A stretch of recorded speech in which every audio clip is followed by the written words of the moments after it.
Y'all to the Wash Outs podcast. My name is Brandon McElroy, your host, the one with all the questions, at least most of the time. And today we have a guest with us that is pretty awesome in my personal life.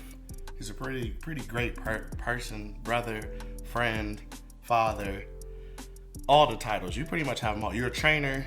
Don't look at me. I'm not the good example of it. You don't have to guess. But we'll figure it out.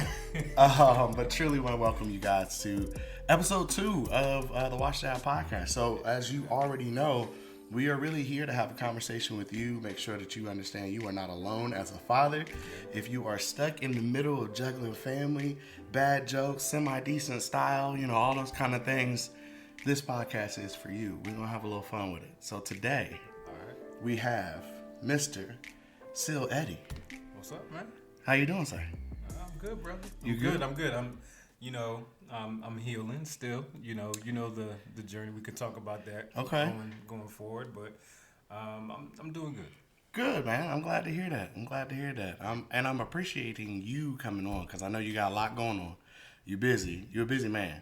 You're an entrepreneur and all that good stuff. So you know what? Let's just kick it off by you telling me a little bit about you. Who are you? Who's Syl? Who is Syl? Syl is a father, a husband, big brother, firstborn, first generation African. There's a lot of components to who I am. Okay. I think to summarize it, it goes to, if you hear my name, you know who I am. Like, oh, it's that good. It's one of those things. I'm not, it's one of those things where it's like, you either like me or you don't. Okay. I think going into it, your name is your brand. You'll hear me say that in conversation. Okay. Your name is your brand. Name is your brand. So like when I say those different titles that I just mentioned, mm-hmm. It's one of those things where it's like, those are the things I take pride in. Yeah. I'm not a trainer. I'm a coach. I think I transitioned into that because of different things that we talk about during conversations with my clients, during conversations with just people, just meeting people. Actually, like I'd be in the Starbucks line and I'd randomly have a conversation. I'm like, okay, what's going on here? Like I'm attracting people that just want to talk and just want to vent and stuff like that. So I take the title as coach more than trainer. Because life is. I will correct that going forward, sir. My apologies. I don't want you to correct what? Me saying trainer. I don't want you to be talking about me later on. Like he heard my title as coach now. Now you good? You good, bro? Fair enough. No, you was training me back in the day. I'm gonna just say it that way. You weren't coaching. You was training. I was training. I was putting you through the ring. I was just trying to catch my breath and life. Okay, that was all I was trying to do. Hey man, you were a disruptor in my class. I ain't gonna lie to you. Oh, but hey, listen, disruption isn't a bad thing, right? Like sometimes you need that in your life every once in a while. So I know you and I had a conversation the other day. We were kind of talking about like COVID era, right? Mm-hmm. And some of the changes that have just happened in fatherhood, right? And in the home when it comes to being a dad and comes to being a husband, right? All those kind of good things. So I got a question for you because we kind of posed this question in this conversation of, in your mind, how has the role of a father changed post-COVID era? Like, how does it change? Because you interact with a lot of people, right? As a coach, as a father, as an entrepreneur, you're doing it out there, and you're seeing a lot of dynamics and their change. And that was kind of our conversation. But in your mind, like, how's that switched up? As far as fatherhood, there's a lot of post-COVID, there's a lot of things that have not been unpacked. Okay. And you're witnessing that with relationships. And with men, we tend to hold things in. Okay. If something's bothering us, we tend to be like, I'm good, or I'm cool. And then the women have actually felt a little bit more empowered. It seems like they are on a trajectory where they are actually building on their careers, their self-care and all those things. But the fathers are kind of left in the back burner. Okay. What I've noticed. Okay. And they're trying to figure out how to be better. Okay. And so that's one thing I'm noticing about fathers and husbands, or co-parenting. There's different elements to it, right? Right. Different dynamics. Different dynamics. Absolutely. They're trying to figure out the space that they're in because it is a different space that they're not used to. Right. Because before COVID, everybody was busy. Yeah. Everybody was working, doing everything, but then when you have to sit down and look at each other in the eye, and then you have the kid right there, and everything's going on, it's like, wait, I really don't know you, and I really don't know what I want. And all these different feelings come up. Yeah. And so now everybody's trying to figure that out. Right. But also to the detriment to relationships. Okay. Some people take choices that aren't beneficial for the relationship. Okay. Other people do. Okay. And so you're seeing divorces actually have gone down. Okay. Relationships have actually stayed stable, but right after COVID, it was like, dang, like it's like 65% of couples are just separated. Wow. I'm seeing everybody like, nah, we done. Like, I'm like, what's going on? Right. There's a lot of people around us that, trying to figure it out. Yeah. I mean, when you think about it, like we like you said, we were forced to be together, right? Like a lot of people shut down, a lot of homes had to be forced to be in that space. And it does, man. I mean, that does change your dynamic. Your routine is thrown off, right? Like you're used to that. Get up in the morning, get the kid ready, get yourself ready. Everybody rush out the door, kiss you, love you, bye. Come back at 5 o'clock, 6 o'clock. All right, now we got to rush through dinner, all those kind of things. Yeah. And now you're in this world where everything is, no, we're right here together. Like, we rocking it out all day long. Well, that's the thing, though. COVID was a big stressor for everybody, a distressor, not a eustress. Okay. But so you have, I can use my wife and I as an example. She elevated based on COVID, honestly, based on what she does in her career. Okay.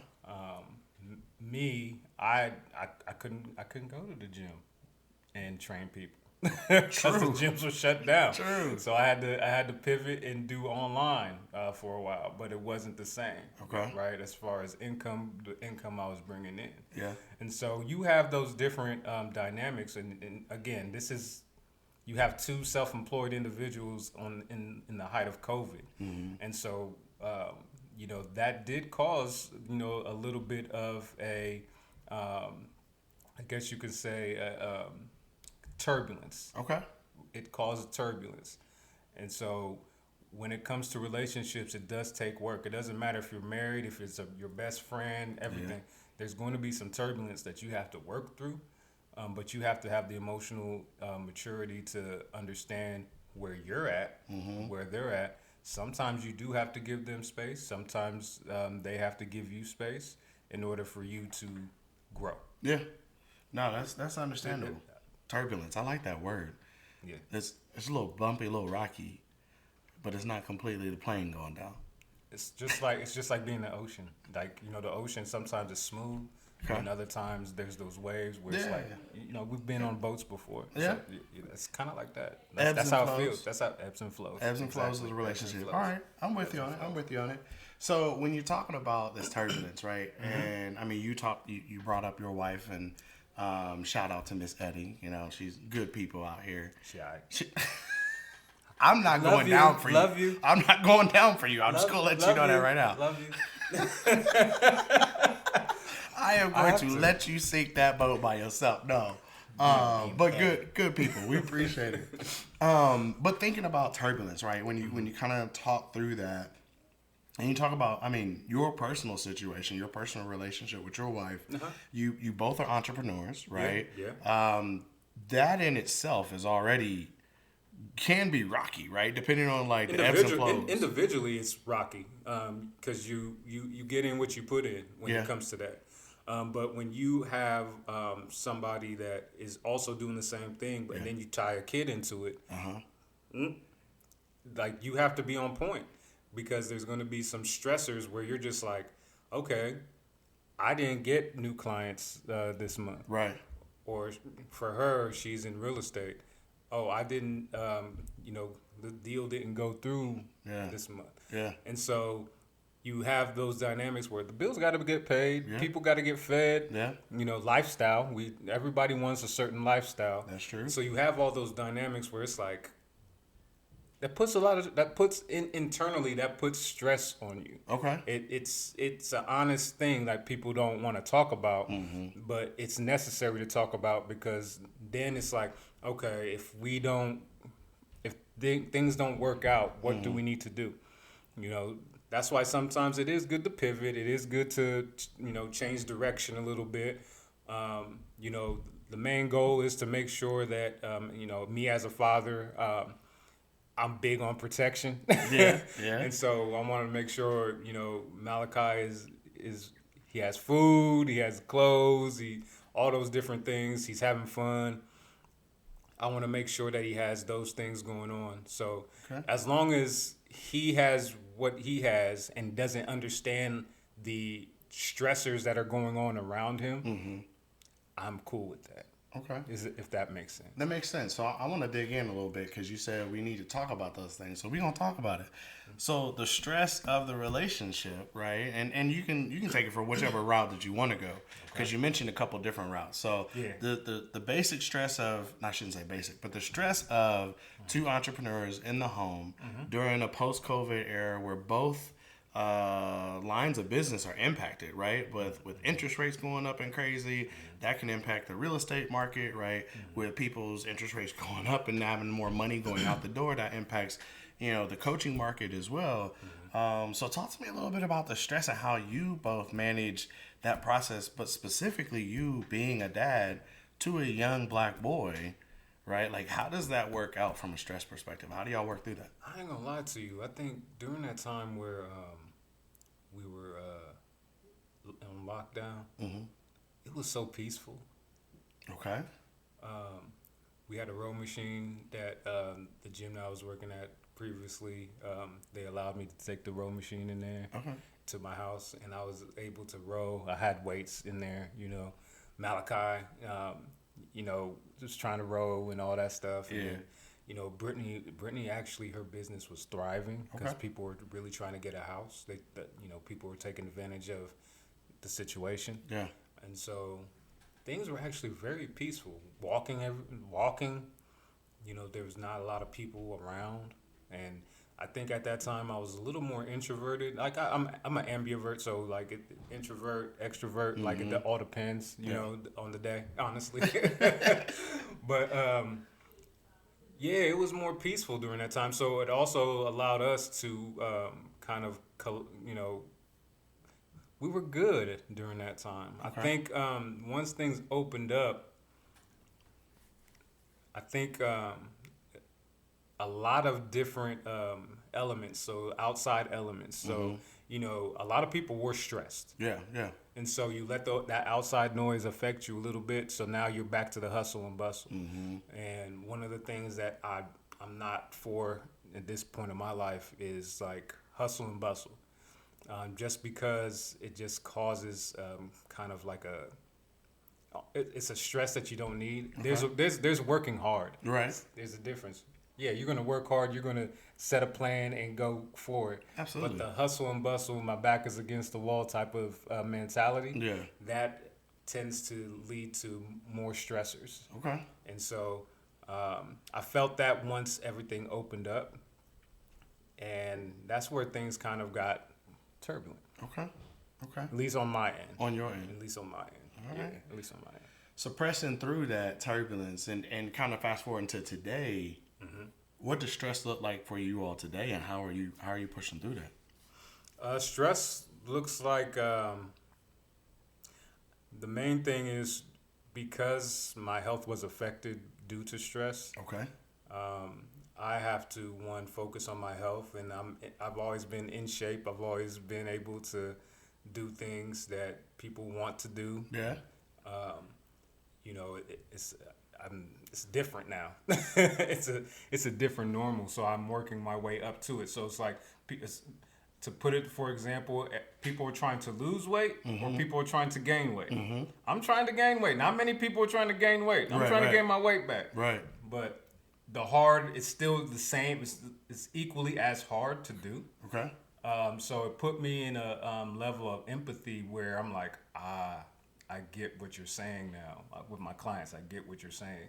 So that stress of that is going on. But also, I got Malachi, who is about to be 6. Right.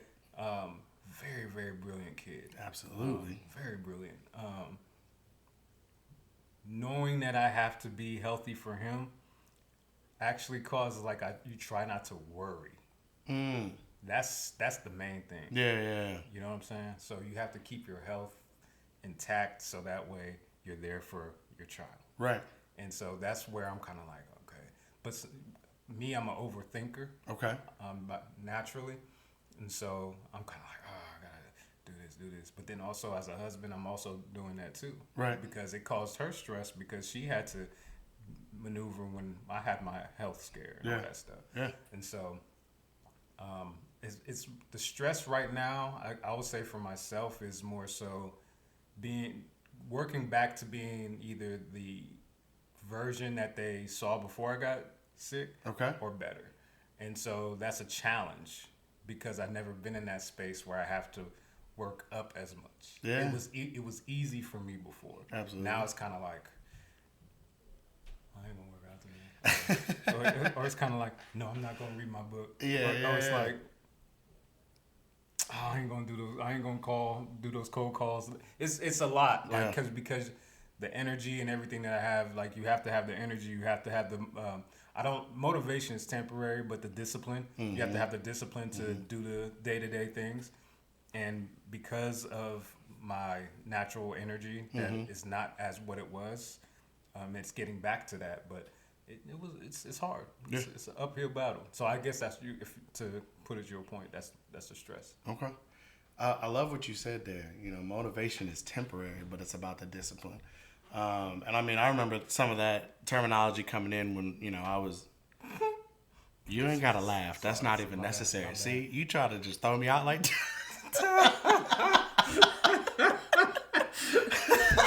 No, I just brother.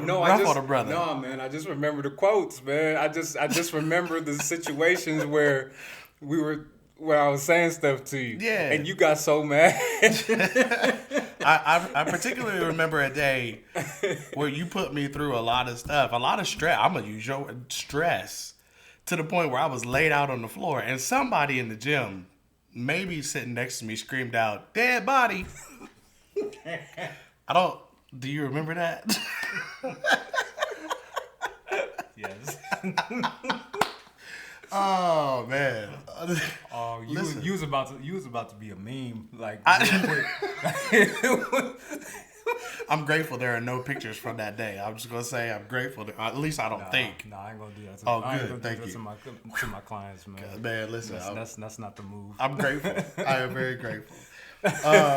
So I mean, you kind of mentioned it. You hit on a little bit that you had a health scare, right? Like you had a situation that you've been working through over the last few months and kind of pressing through. And kudos to you because from my standpoint, right, watching you go through this process and being there with you as much as possible, it has been an eye-opening space, right? Like you've brought to the attention for me, really just for us as dads, like how important it is to really monitor what you're letting in, right? Like really monitor all of that. It is very important to not harbor things in.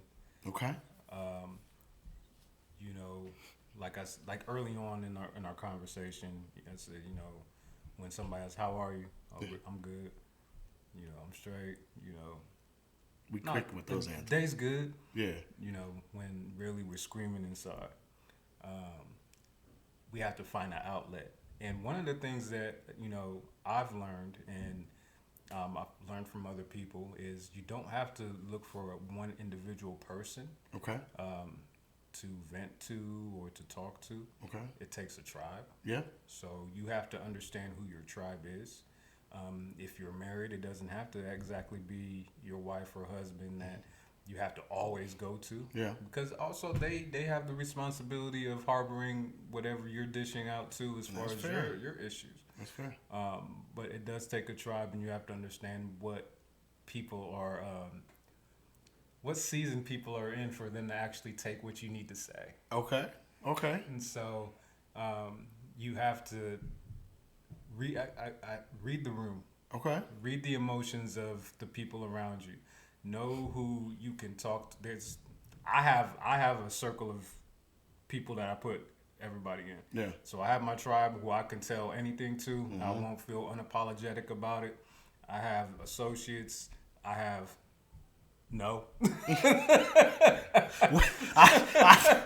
I got my tribe, my circle, my tight close circle. Nah, I got associates. You gotta have that. And no? I do. Who's the no? I'm not gonna tell you who it is or they. Okay. But it's one of those things where I see what you did. Okay. And that's like, for me, there's lines that were crossed. Yeah. That honestly, yeah, I'm gonna forgive. I'm not gonna hold hate in my heart. That's not me. Right. But I also am never gonna forget. Yeah. So you won't be able to eat at the table. I will allow you to eat at a table, and I want all the success in the world. Right. But you over there. You're over there. So it's no. So they add to the stress, is what you're saying. That circle could potentially be adding to the stress. As a husband/father, one of the general I say responsibilities is to protect your house. Yeah. And when you protect your house, when you hear that, you think about just the physical, like, nobody break into your house and, all that stuff. But it's the spiritual, emotional stuff that comes from the outside that comes in. Yeah. It's a man's job to protect that as well. Yeah. There's some stuff that came into our house. Yeah. And so it affected me during the process of, honestly, how I got sick. Stress, because you're worried about it, you hearing about it, you doing all that. So, yeah, I'm gonna, there's certain people that, and they may see this podcast and be like, oh, they talking about me. It might be you. Fair. But it's one of those things where it's like this is the boundary. Yeah. You have to set boundaries at the end of the day. Yeah. Yeah, you can forgive and all that, but at the same time, you have to have a healthy distance with certain people based on how they treated you, and especially when you were going through stuff. Yeah. Now, one thing that you said there that is something that you have always said for as long as I've known you and worked with you. Yeah. Which is we have to be prepared to protect ourselves both physically, mentally, and spiritually. And that's something that I know you are strong in belief in. And even more so now. It's hard to do, but but it's more so I'm in tune with it now. But it's still a process. It's still a process. So talk to me a little bit about how do you, if I'm a dad out there, I'm watching this right now, and maybe I'm going through some health stuff too because of what I'm now seeing is stress. Talk to me a little bit about how do you handle your spiritual space, and then talk to me about mental, and then talk to me about physical. Deep question.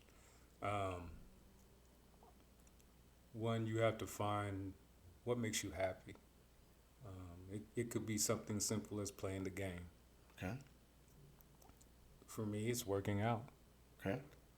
It could be something as going out to a playground and with your kids, or going to a place where with your wife, significant other, friends, and just hanging out, just having I don't drink anymore, but just having a drink, chilling, eating food, having brunch, those type of things that fill your cup.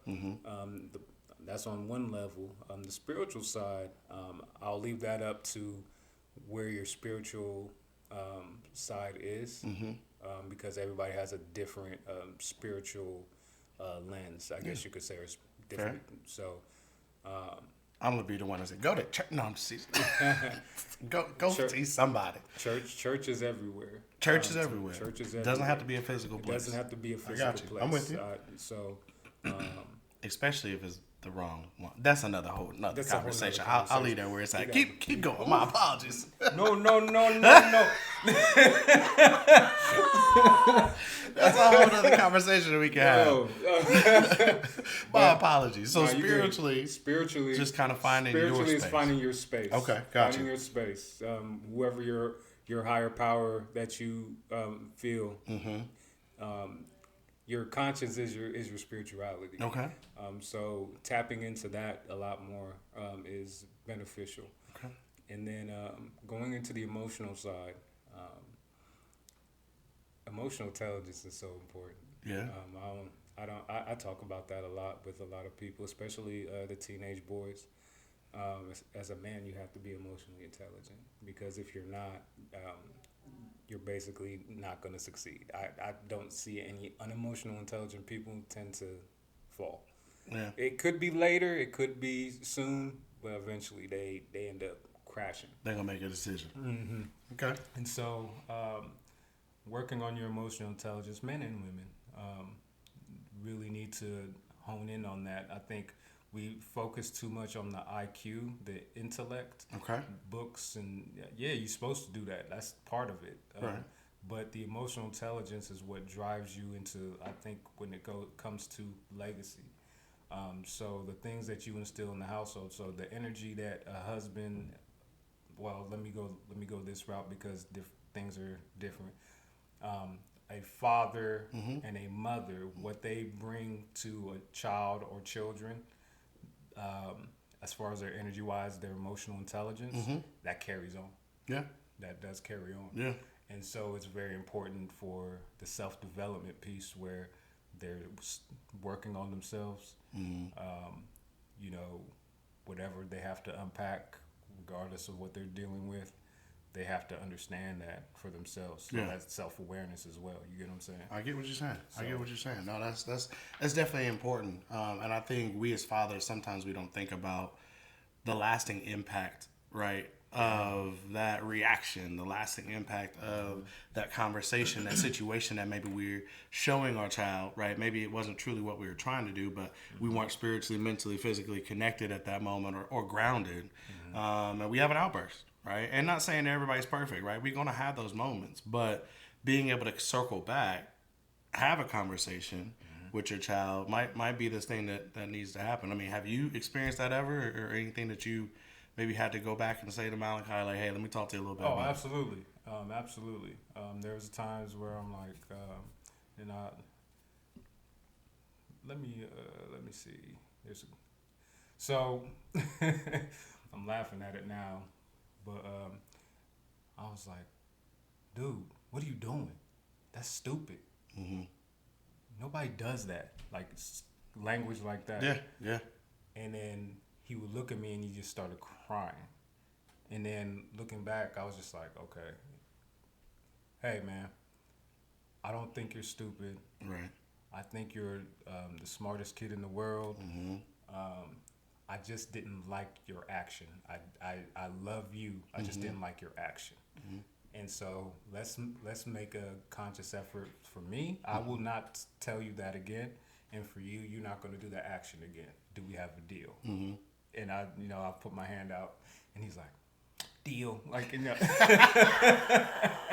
I love it. So it's talking to him in that manner. Yeah. It's almost like how we talk to each other as adults. Absolutely. Like, hey, let's negotiate here. I'm not gonna do this anymore as long as you don't do this anymore. And it teaches him like, it's almost like a discipline that's actually being instilled. Absolutely. Unconsciously. And so that's one of my dad used to do that, and I was just like, dang, my dad did that. Yeah. And so I'm kind of like, and now you're doing it. Like, dang. I mean, it teaches him accountability, if nothing else, right? Like, I think we struggle with that today in the world. I feel like there's a lot of folks out here that are struggling with accountability, right? Being able to say, hey, I made a mistake. I shouldn't have done. Dad, sorry. Or even as a husband, babe, I'm sorry. This happened. This went left. I'm going to take accountability and ownership for what I did. And I'm going to give you a guarantee, hey, I'm not going to do that again. Yeah. I think that shows such strength, for me at least. That shows a lot of strength. And from a dad's perspective, I feel like we're always put on this pedestal where we have to be perfect. We don't get the chance to mess up, right? Like I don't know about you, but that's how it is in my world. Like yeah, we could talk about we that. could talk about that. We got we don't have enough time for that. But we could talk. Yeah. We rounding out, but I appreciate that though. That's real. Like that's real fatherhood of teaching that accountability from something that dad is doing, and I think it shows your child, right? Mm-hmm. I can be humble. I can be, very simple and basic with you as well. It's not this big, overly complex process of dad is this big person. Mm-hmm. Dad is just like you, and dad makes mistakes. Dad makes bad choices sometimes.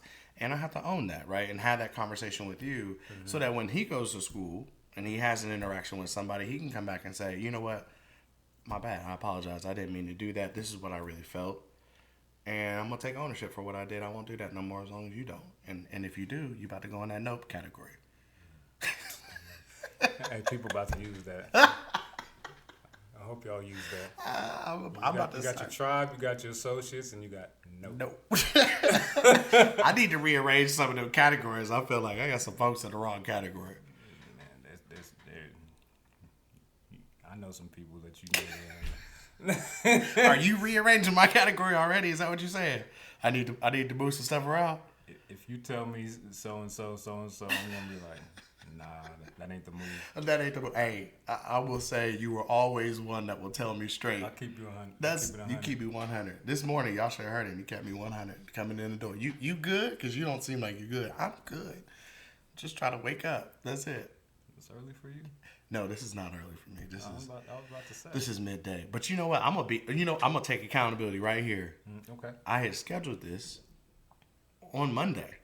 Yeah. But in my calendar, it said Tuesday. I know your wife told me. Oh, my wife told. See, look, accountability partner already. I called you. You didn't answer. I immediately called your wife. I was cleaning my truck. I had to make sure everything was good because wait, time out. I called you. You didn't answer. I immediately called your wife. That was the response. I'm gonna call his wife. You gonna get me in trouble just because I ain't answer the phone? Huh? What category am I in? You didn't get in trouble. I just wanted to make sure that things were good because you guys operate similarly to how Brittany and I operate. Absolutely.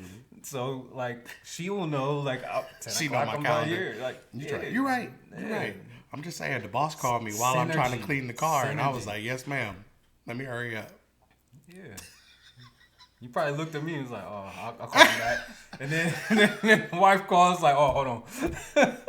Hey. You see how I did that? I was vacuuming. I was like, I'll call him back in a second. I'm vacuuming. I'm like, going. And then the wife, I'm like, oh, he done called and told on me. All right, man. Let me just. Yeah, Cisco get you to call me quick. Yeah, you call quick too.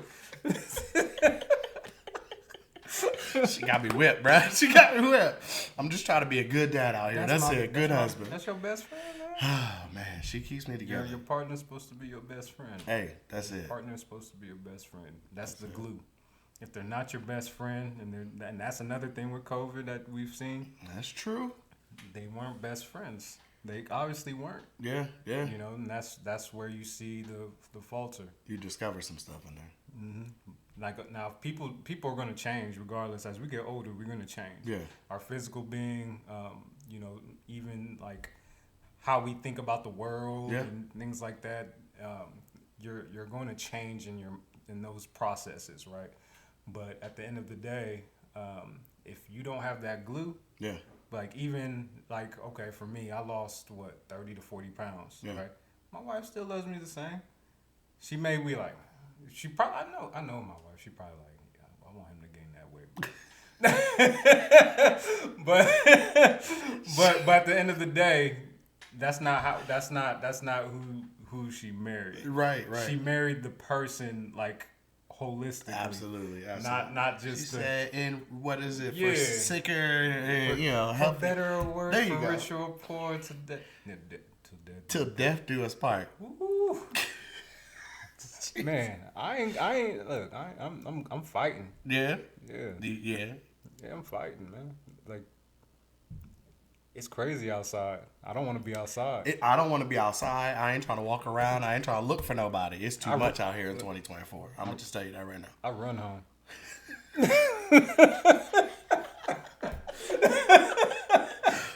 Britt, you out here? I'm coming. Don't worry about it. I'm coming. I run home, man. Oh, man. Even if she don't want me there, I was like, I'm coming home. Excuse me, ma'am. Ma'am, I will do better. Listen, I got accountability for myself. Let me tell you, I won't do that no more. I promise. Nah, but I love this conversation. But yeah, at the end of the day, fatherhood, husband, partnership. That word gets thrown out a lot. Partnership. I would say, people that will see this podcast, what does partnership mean to you and your spouse or significant other? What does fatherhood mean to you? What kind of disciplines? What kind of things that we talk about legacy? Legacy is not about the money. It's not about tangible things. It's things that ideas, emotions, disciplines, things that carry on from generation to generation. What does that mean to you when it comes to legacy? For me, Malachi doesn't need to have a trust fund.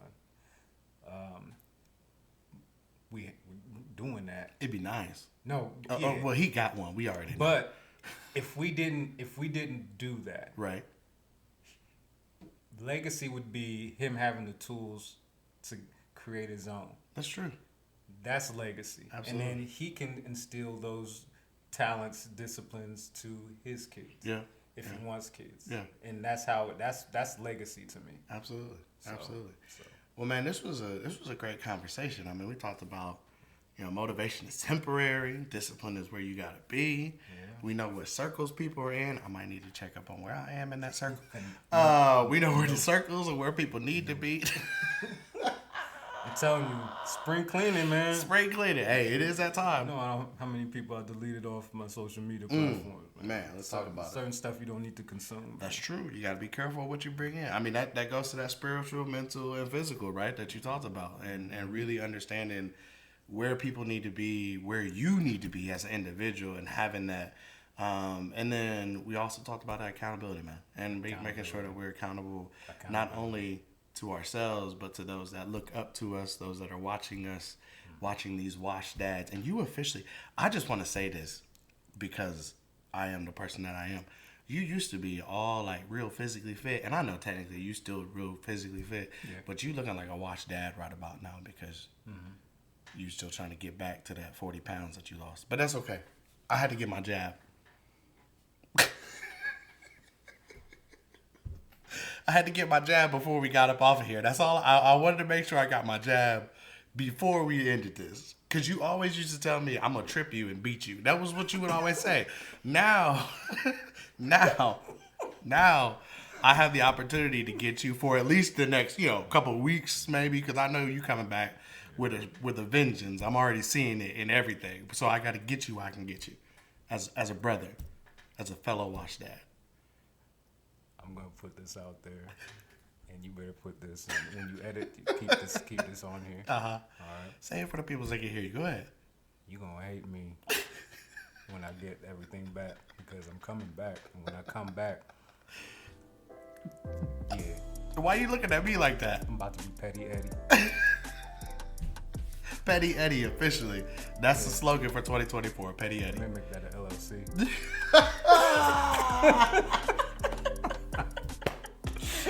Man, Syl, listen. That would be a good. Like, that would be dope. That would be a good hoodies and stuff. Yeah, Petty Eddie, just straight up. Dang, people gonna take it. Yeah, it's out there now. It's too late. You done put it out there. Dang. And with that, goodbye.